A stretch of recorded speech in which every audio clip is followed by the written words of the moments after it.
નમસ્કાર વિદ્યાર્થી મિત્રો, કેમ છો બધા? મજામાં? આપ સર્વ વિદ્યાર્થી મિત્રોનું ગુજરાતનું સૌથી મોટું ઓનલાઈન એજ્યુકેશન પ્લેટફોર્મ વિદ્યાકુલ ઉપર હું હિરેન નસીબ વિજ્ઞાન શિક્ષક આપ સર્વનું હાર્દિક સ્વાગત કરું છું. વિદ્યાર્થી મિત્રો, પરીક્ષાઓની થોડાક જ દિવસોની વાર છે, પરંતુ કાંઈક ને કંઈક વિદ્યાર્થીઓ હજી પણ વિજ્ઞાન વિષયની અંદર ડરે છે અને એને એવું છે કે સર અમારે વિજ્ઞાન વિષયમાં પાસ કેવી રીતે થવું? સર શું હવે પરીક્ષાઓની 5 દિવસની જ વાર છે અથવા તો 6 દિવસની જ વાર છે, એની અંદર હું વિજ્ઞાન વિષયની અંદર તૈયારી કરું તો શું મને 80 માંથી 80 અથવા તો 80 માંથી 75 માર્ક્સ મને મળે કે ના મળે, અથવા તો હું પાસ થઈ શકું કે ના થઈ શકું? આવા જ પ્રશ્નો છે એ ઘણા બધા વિદ્યાર્થીઓ મને પૂછેલા, તો મને લાગ્યું કે ચાલ લાવ આના વિશે એક વિડીયો બનાવવો જોઈએ અને વિદ્યાર્થીઓને માર્ગદર્શન આપવું જોઈએ કે હા આવું શક્ય છે. जी हाँ विद्यार्थी मित्रों, कुर्सी की पेटी बांध लीजिए क्योंकि आज का लेक्चर जो होने वाला है वो क्या होने वाला है तो के 5 દિવસનો વિજ્ઞાન વિષયનો એકદમ ફાડું પ્લાન તમને આપવાનો છે કે આ પ્લાન જો તમે ફોલો કરી લીધો તો વિજ્ઞાન વિષયની અંદર બાદશાહ બની જવાના છો. વિદ્યાર્થી મિત્રો, આની અંદર એક બેસ્ટ ટેકનિક તમને આપેલી છે, જે તમે ફોલો કરશો તો ખાલી 5 દિવસની અંદર 95+ માર્ક્સ તમે લાવી શકો. કોની અંદર? તો કે બોર્ડની અંદર. કયા વિષયની અંદર? તો કે વિજ્ઞાન વિષયની અંદર 80 માંથી 75+, 80 માંથી 70+ માર્ક્સ લાવી શકો. હા, હું ખોટું નથી બોલતો, એની સ્ટ્રેટેજી આખો વિડીયો તમારા માટે લાવ્યો છું. તો ચાલો વિદ્યાર્થી મિત્રો, without wasting your time, let's start. આપણે બધાને ખબર છે 18/3/2024 છે આપણું વિજ્ઞાન વિષયનું છે એ હા હી લે લી બેબી કોનાથી સ્વાગત થવાનું છે. આપણને બધાને ખબર છે, આવું મીમ એક પ્રખ્યાત છે, બરાબર ને? આપણે યાદ હોય તો આ આપણને ખબર છે, ગુજરાત બોર્ડમાં લેવાનું છે. તો હવે 5 દિવસની અંદર બધા ચેપ્ટરો કરવા તો શક્ય છે નથી ભાઈ, એ તો હવે પૂરું ભૂલી જવાનું. ભાઈ બધા ચેપ્ટરો 5 દિવસની અંદર આપણે કરી શકીએ તો શું કરી શકીએ? તો કે હું તમને એવા ચેપ્ટરો આપું છું કે જે તમે કરશો ને તો પણ એની અંદરથી 80 માંથી 80 ગુણનું પૂછાશે. હે સાહેબ, આ વળી તમે શું બોલો છો? અરે તમને દેખાડું, ચાલો બોલવાની વાત ક્યાં રહી. જો અહીંયા તમને એક ટાઈમ ટેબલ આપેલું છે, એ ટાઈમ ટેબલમાં તમે જોશો ને તો તમને લોકોને એક ટેબલ, ટાઈમ ટેબલ તો નહીં પણ એક ટેબલ આપ્યું છે. એમાં તમે જોશો ને ચેપ્ટર નંબર 5 જૈવિક ક્રિયાઓનો ગુણભાર જોવો કેટલો છે, તો કે ભાઈ 14. 10મું ચેપ્ટર જોવો માનવ આખરે રંગબેરંગી દુનિયાનો ગુણભાર કેટલો છે, તો કે 9. ત્યાર પછી ચેપ્ટર નંબર 13 જોવો આપણું પર્યાવરણનો ગુણભાર કેટલો છે, 10 ગુણ. ત્યાર પછી ચેપ્ટર નંબર 2 જોવો એસિડ બેઝ અને ક્ષાર ગુણભાર કેટલો છે, 10 ગુણ. ત્યાર પછી તમે જોવો ચેપ્ટર નંબર 3 ધાતુઓ અને ધાતુઓ ગુણભાર કેટલો છે, 10 ગુણ. ત્યાર પછી ચેપ્ટર નંબર 7 સજીવો કેવી રીતે પ્રજનન કરે છે ગુણભાર કેટલો છે, તો કે 10 ગુણ. ચેપ્ટર નંબર 11 વિદ્યુત ગુણભાર કેટલો છે, તો કે ભાઈ 10 ગુણ. વિદ્યુત સોરી 9મું ચેપ્ટર પ્રકાશ પરાવર્તન વક્રીભવન ચેપ્ટર ગુણભાર કેટલો છે, તો કે 8 છે. હવે આ બધાનો સરવાળો કરો, ટોટલ કુલ ગુણ છે ને, કુલ ગુણ કેટલા થાય ખબર તમને? કુલ ગુણ વિદ્યાર્થી મિત્રો 81 માર્ક્સ થાય છે. વિચાર કરો, એટલે કે ખાલી આટલા ચેપ્ટરો 1 2 3 4 5 6 7 8 8 ચેપ્ટરો કરો ને તો પણ તમે વિજ્ઞાનની અંદર 80 માંથી 80 લાવી શકો. હાલો, 8 ચેપ્ટર કરવાથી વિજ્ઞાનની અંદર 80 માંથી 80 લાવી શકો તમે. કેવો લાગ્યો પ્લાન? હજી પ્લાન આપ્યો નથી, પ્લાન તો બાકી છે. કઈ તારીખે કેટલું વાંચવું, શું વાંચવું, આ બધું આપવાનું છે. જો રિયલી તમને એવું લાગે છે ને કે વિદ્યાકુલે ચેન્જીસ કર્યો છે મારા લાઈફની અંદર, વિદ્યાકુલના શિક્ષકોએ ઘણી બધી મહેનત કરીને અમારા માટે વિડીયોઝ લાવે છે અને અમે કેવી રીતે પાસ થઈ શકીએ, અમે કેવી રીતે સારામાં સારા માર્ક્સ લાવી શકીએ, જો આવું તમને હોય ને ત્યારે એક લાઈક કરજો આ વિડીયોને, આ ચેનલને સબસ્ક્રાઇબ કરજો, કારણ કે હજી ભવિષ્યવાણી બાકી છે મેરે દોસ્ત. બોર્ડ વાર્ષિક પરીક્ષાની ભવિષ્યવાણી બાકી છે યાર, બરોબર? તો પ્લીઝ આ ચેનલને સબસ્ક્રાઇબ કરી દો, આ વિડીયોને લાઈક કરી દો અને શેર કરવાનું તો ભૂલતા જ નહીં. ચાલો, તો ખબર પડી ગઈ કેટલા ચેપ્ટર કરવા, બધા કરવાના છે અને કેટલા કરવાના છે? ટોટલ આટલા 8 જ ચેપ્ટર કરવાના છે. બીજા બધાને માળો ડિસ્કાઉન્ટ ગોળી, બીજા એક પણ આપણે કરવાના થતા નથી. હવે શું કરશું આપણે? તો કે હવે વિદ્યાર્થી મિત્રો, હું તમને લોકોને ટાઈમ ટેબલ આપું છું 5/3/2024 થી લઈને તમને લોકોને 9/3/2024. હું 10 તારીખે તમને વાંચવાનું નથી કહેતો વિજ્ઞાન. શું કામ? કારણ કે 11 તારીખે ગુજરાતીનું પેપર છે, કારણ કે ત્યારે ગુજરાતીનું વાંચવું પડશે. તો તમને ટાઈમ ટેબલ મેં ક્યાંનું આપ્યું છે, તો કે ભાઈ 5/3/2024 થી લઈને 9/3 ટોટલ કેટલા દિવસ થયા? 5 6 7 8 9 5 દિવસ થયા ને. આ 5 દિવસનું ફાળું ટાઈમ ટેબલ અહીંયા છે. જુઓ કેવી રીતે કરવાનું છે. તારીખ 5 તારીખે તમારે કયા ચેપ્ટર તૈયાર કરવાના છે, તો કે 5મું અને 10મું ચેપ્ટર તૈયાર કરવાનું. બરાબર? મોટા છે, શરૂઆતમાં કરવા પડશે, આપણી બીજો કોઈ ઓપ્શન નથી. હવે યુદ્ધ જ એક આરંભ છે, યુદ્ધ સિવાય બીજું કશું જ હવે આપણે કરવાનું નથી, તૈયારી જ કરવાની છે. ત્યાર પછી ચેપ્ટર 6 તારીખે 6 તારીખે આપણે 13મું અને બીજું ચેપ્ટર કરીશું. ત્યાર પછી 7 તારીખે આપણે કયું ચેપ્ટર? તો કે ત્રીજું અને 7મું ચેપ્ટર કરીશું. ત્યાર પછી 9 તારીખે આપણે કયું ચેપ્ટર કરીશું? તો કે 11મું અને 9મું ચેપ્ટર કરીશું. અને છેલ્લો મેં એક દિવસ એક્સ્ટ્રા રાખ્યો છે, જેની અંદર તમારે આખા દિવસની અંદર તમારે 8 ચેપ્ટરનું ફૂલમાંથી ફૂલ રિવિઝન તમારે વિદ્યાર્થી મિત્રો કરવાનું છે. તો પહેલા આનો સ્ક્રીનશોટ લઈ લો યાર, લઈ લીધો સ્ક્રીનશોટ? Okay, done.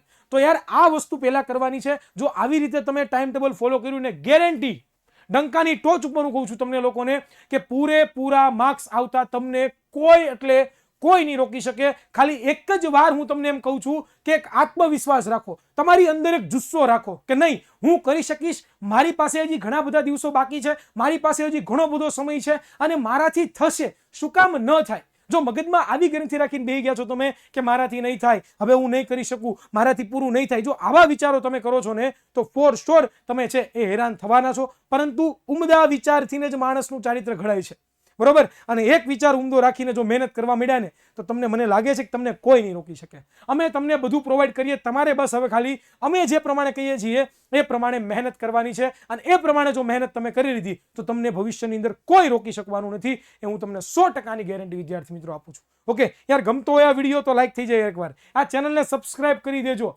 અને આ વિડીયોને તમારા મિત્રો સુધી શેર કરવાનું ભૂલાય નહીં. કારણ કે આ બધી મહેનત, રાત દિવસ મહેનત કરીએ ને ત્યારે આ વિડીયોઝ બને છે. એમનેમ વિડીયોઝ નથી બનતા, એમનેમ આ કંઈ બધું બની નથી જતું. કેટલું પ્લાનિંગ કરવું પડે, કેટલું વિચારવું પડે, બાળકોને કયા ચેપ્ટર ક્યારે આપવા, કેમ આપવા, આ બધાની અંદર ઘણો બધો સમય છે એ વિદ્યાકુલના શિક્ષકો તમારી પાછળ ફાળવે છે. તો તમે કરી શકો છો યાર.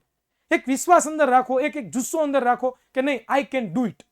બરોબર? Okay, done. ચાલો, હવે પ્રશ્ન ઈ થાય કે સાહેબ, આખા દિવસમાં વિષય વિજ્ઞાનને કેટલો સમય આપવો? કારણ કે સાહેબ 5 દિવસ છે એ વાત તમારી સાચી, અમને બધાને ખબર છે કે 5 દિવસ છે પરીક્ષાને આડા. તો પણ સર બીજા વિષયોનું વાંચવાનું ન હોય? હે, અમારે બીજા વિષયની તૈયારી કરવાની ન હોય? હે, એવો સવાલ થાય કે ન થાય? થવો જોઈએ સાહેબ, મને થાય. આવો સવાલ થયો કે નહીં તમને? આ થયો સર કે ભાઈ સાહેબ ખાલી આખો દી વિજ્ઞાન થોડું વચાય, બાકી બધા વિષયની તૈયારી નહીં કરવી પડે. હું તમને એમ કહું છું કે તમારે આખા દિવસમાંથી વિજ્ઞાન કેટલી કલાક કરવાનું? તમારે આખા દિવસની અંદર વિજ્ઞાન ઓનલી ફોર 5 કેટલી કલાક? 5 કલાક જ કરવાનું છે. આખા દિવસની અંદર વિજ્ઞાન તમારે ખાલી 5 કલાક જ કરવાનું છે.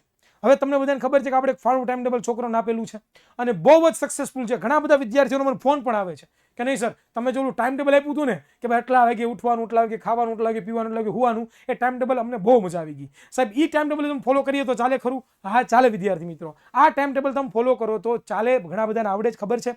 હવે આ ટાઈમ ટેબલ તમને બધાને ખબર છે. ટોટલ આખા દિવસમાં કેટલી કલાક તમે વાંચો છો? 12 કલાક તમે વાંચો છો. તમને બધાને ખબર છે. બહુ જાજો પ્રેમ મળ્યો છે વિડીયો પર. જો ન જઈ આવો તો ડિસ્ક્રિપ્શનમાં લિંક છે, પણ તમે જોઈ શકો છો. આની અંદર તમને બધાને ખબર છે જો કે ભાઈ એક 2 કલાકનો શોર્ટ છે, એક 3 કલાકનો, એક 2 કલાકનો, એક 3 કલાકનો અને એક પાછી 2 કલાકનો.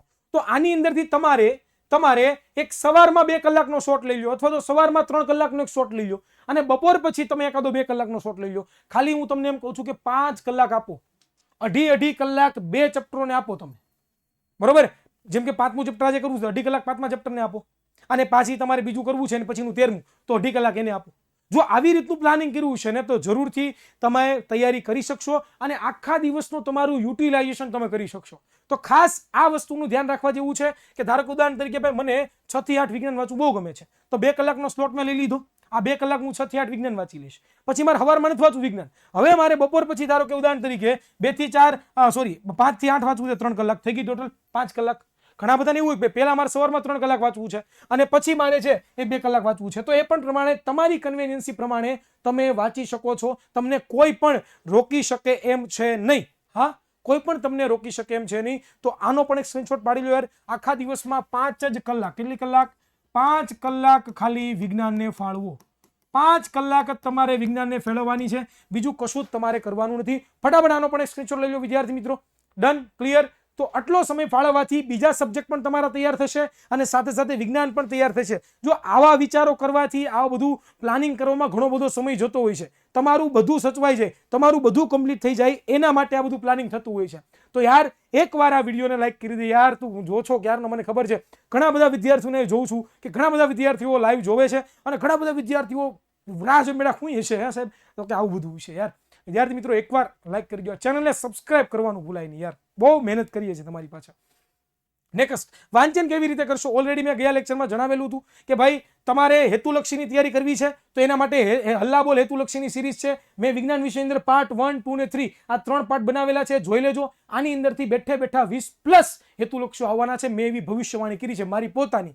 તો આ તમારે કરી લેવાનું છે, ભૂલાય નહીં, પછી પાછળથી પસ્તાવો થાય બંધ કહેતા નહીં. બરોબર? પછી શું કરવાનું તો કે મહામેરાથોનના લેક્ચરો જોઈ લેવાના. મહામેરાથોનમાં હું ટોટલ તમને 9 ચેપ્ટરો કરાવવાનો છું. એમાં એક વિડીયો બની ગયો છે, બીજો વિડીયો પણ આઈ થિંક આ વિડીયો આવશે પહેલા બની ગયો હશે, બરોબર ને? ત્રીજો વિડીયો પણ આવશે. એ મહામેરાથોનના સેશન જોઈ લેવાના. એમાં જે મેં આઈએમપી સમજાવેલા છે એ પાકા કરવાના. શું કામ? આ 2.5 કલાક 5 કલાકમાં શું કરવું ને એ પણ તમને કહું છું. આ બધી વસ્તુ તમારે કમ્પ્લીટ કરવાની. અને સાથે સાથે જ્યારે બોર્ડની પરીક્ષા આવવાની છે ત્યારે સર તમે લેક્ચર લઈને આવશો. ઘણા બધા કે સાહેબ અત્યારે તમે બધું આપી દો, પછી જ્યારે બોર્ડની પરીક્ષા હશે, જે વિષયનું પેપર હશે એના આગલા દિવસે સવારમાં વહેલા તમે લેક્ચર લઈને આવશો. તો કે હા મારા વાલા વિદ્યાર્થી, જે દિવસે તમારા બોર્ડનું પેપર છે, બરોબર, જે દિવસે જે પણ વિષયનું બોર્ડનું પેપર છે એ દિવસને આગલા દિવસે, જો 2 દિન રજા છે તો 2 દિવસ, 1 દિન રજા છે તો 1 દિવસ, અને જે દિવસે પેપર છે દિવસે સવારમાં તમને લોકોને મોસ્ટ આઈએમપી ક્વેશ્ચનો અને મહામેરાથોન ટાઈપના લેક્ચરો જોવા મળવાના છે. તો ફોર શ્યોર વિદ્યાર્થી મિત્રો ભવિષ્યવાણી આવવાની છે. 9 તારીખથી આ ભવિષ્યવાણી છે, બરોબર? 9 માર્ચથી 21 માર્ચ દરરોજ રાત્રે 9 કલાકે હાજર થઈ જજો. ભવિષ્યવાણી તમને મળવાની છે. Okay, don't worry about it વિદ્યાર્થી મિત્રો. અમે તમારા માટે ઘણું બધું વિચારીએ છીએ, પણ તમે અમારા માટે વિચારતા નથી. શું? એક લાઈક નથી કરતા, આ ચેનલને સબસ્ક્રાઇબ નથી કરતા યાર. તો એક વસ્તુ થઈ જાય તો મને પણ મજા આવશે, તમને પણ જરૂરથી મજા આવશે. નેક્સ્ટ આપણે વાત કરીએ તો જો તમને એવું લાગતું હોય કે વિદ્યાકુલ ગુજરાતીનો ફાળો છે મારા રિઝલ્ટ સુધારવાની અંદર, તો તમને ડિસ્ક્રિપ્શનમાં એક લિંક આપેલી છે. એની ઉપર તમારે તમારું નામ, તમારે તમારો ધોરણ 10ની હોલ ટિકિટનો સીટ નંબર અને ધોરણ 10ની જે હોલ ટિકિટ છે એનો ફોટો અપલોડ કરી દેવાનો છે. જો તમારા સારામાં સારા માર્ક્સ આવ્યા તો વિદ્યાકુલની ટીમ તમારી ઘરે આવશે અને તમારું ઇન્ટરવ્યૂ લેશે, અને ગુજરાતના બધા બાળકો તમારી પાસેથી ઇન્સ્પિરેશન લઈને તમારી જેવું ભણવાની કોશિશ કરશે. ત્યારે આ એક ચાન્સ છે, ચૂકાઈ ન જાય એટલા માટે કહું છું. વધારે મારો તમારો સમય બગાડવો. ધેટ્સ ઇટ વિદ્યાર્થી મિત્રો. અહીંયા સુધી આજે આપણે રાખીશું. મળીશું વિદ્યાર્થી મિત્રો કોઈ નવા વિડીયોમાં. આઈ થિંક તમને છે એ આ પ્લાન બહુ જ ફાડું લાગ્યું હોય છે, બહુ જ મજા આવી છે. એની સાથે સાથે તમારે શું કરવાનું છે, વિડીયોને લાઈક કરી દો, ચેનલને સબસ્ક્રાઇબ કરી દેજો. અને તમને આ વિડીયો કેવો લાગે છે, નેક્સ્ટ હવે તમારે આની પછીના કેવા વિડીયો જોવા છે એની કોમેન્ટ તમારે કરવાનું ભૂલવાનું નથી. તો કોમેન્ટ કર્યા વગર તો કોઈએ જવાનું જ નથી. નીચે કોમેન્ટમાં જણાવો તમારા હાવભાવ, પ્રતિભાવ, કે તમે શું વિચારો છો, તમારા મનમાં શું ચાલે છે, અથવા તો તમને આ વિડીયો કેવો લાગ્યો એ કીધા પછી જ તમારે આ વિડીયોને બહાર નીકળવાનું છે. વિદ્યાર્થી મિત્રો મળીશું કોઈ નવા વિડીયોમાં. ત્યાં સુધી સર્વને જય હિન્દ, જય ભારત, ભારત માતા કી જય, જય વિજ્ઞાન.